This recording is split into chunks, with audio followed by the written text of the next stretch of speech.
Hello, this is the ear pain semiology presented by the SchrDbb with reference A Practical Guide to Issue Taking a Clinical Examination by Anwar Qais Saadoon. So now we are going to discuss on ear pain. So what is ear pain? Ear pain is a primary, it can be primary or secondary ear pain. Primary originate on the ear, and secondary it is a referred from outside. Primary ear pain commonly occur due to acute otitis media or otitis externa. Are you getting? So disease in the middle ear is common in infants and toddlers. In the middle ear, or that is acute otitis media. In the otitis externa, you have infections of the throat and the disease of the temporomandibular, and otitis externa, infection of the throat, disease of temporomandibular joint are commonly seen in older children.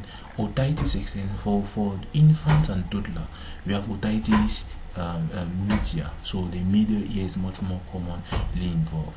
But otitis externa, the disease of the throat, the disease of temporomandibular joint are common in older children and adolescents. So that's why every time you have a child that complains of upper respiratory tract infection, so no, you cannot complain of upper, it complains you have a newborn that is coughing, a newborn that has difficulty in breathing, and a newborn that is suspect upper respiratory tract infection, you always have to do otoscopy. You have to visualize the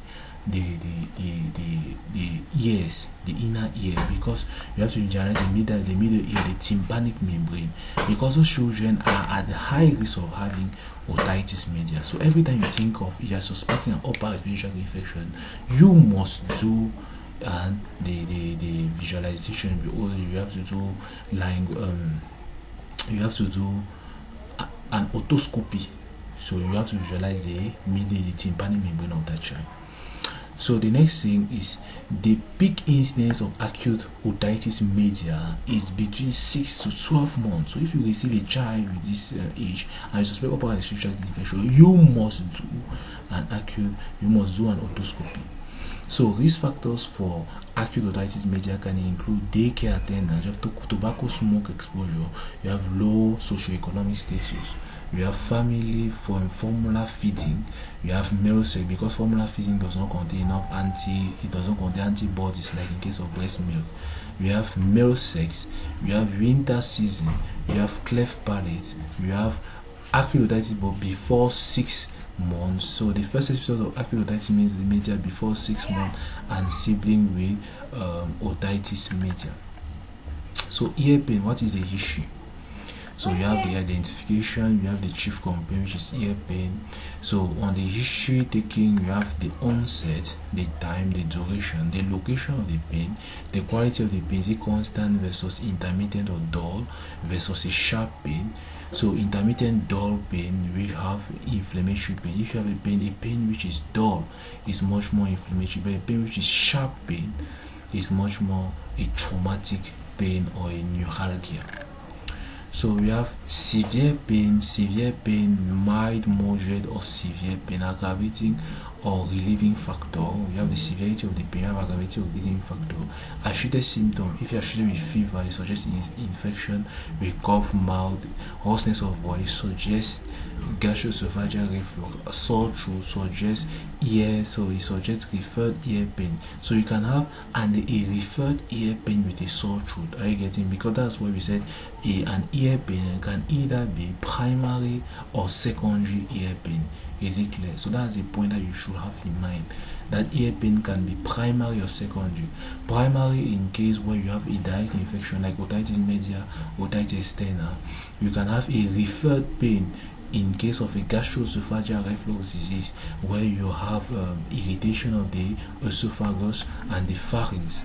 Are you getting? Which is referred now to the ear. You have a sore throat, we refer to the ear. Hearing loss, ear discharge, fullness, ear tinnitus, vertigo, otogenic pain due to neuralgias and all that.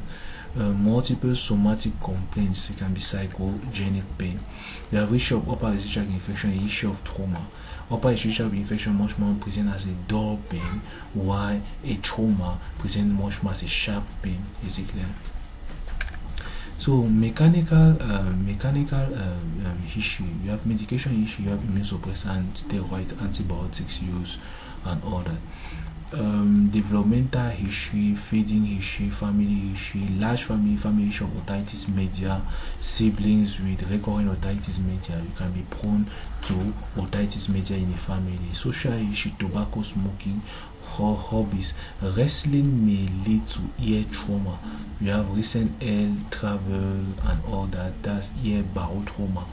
That's a recent air travel can be result to an air barotrauma. You have child care attendance and socioeconomic status, and you have to visualize the review of system of that child. Now the key points: mild to moderate ear pain of intermittent quality is more likely to be referred. Mild to moderate ear pain of intermittent quality is more likely to be referred from outside the ear. Are you getting?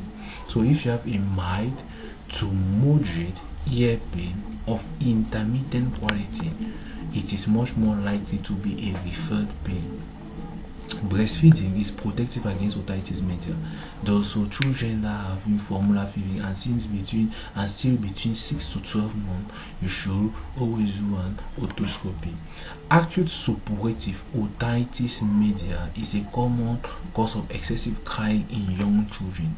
Children may be excessive crying. You have nothing that tells you that the ear, there's a problem with the ear. Are you getting? But you are the one to suspect that the children should have that. So and you have to do an otoscopy. So otitis externa can be precipitated by borrowed by trauma of foreign body in the ear. Otitis externa can be precipitated by trauma of foreign body in the ear. Usually they don't occur like that, they occur as a result of those two.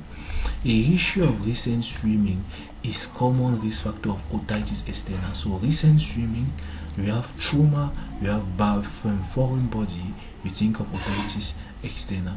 A history of ear pain and fever may suggest acute otitis media. Fever and ear pain may suggest, especially if it's associated with purulent otorrhea. Purulent otorrhea, you have hearing loss, you have upper respiratory tract infection, you have cough, you have vomiting, you have diarrhea, non-specific complaints such as decreased appetite, generalized malaise, lethargy or irritability. So pruritus of auditory canal in combination with ear pain that worsen with touching or moving the ear is highly suggestive of otitis externa. Persistent ear pain and fever may suggest acute persistent ear pain and fever may suggest acute mastoiditis. So you have to feel also the mastoid process to find if it is red and if it is painful. So we have if you have pruritus of the upper of the auditory canal in combination with ear pain that worsen with touching, you have otitis externa. So those are all the points that you should put in mind. So we'll continue with the next semiology symptom, which is abdominal pain.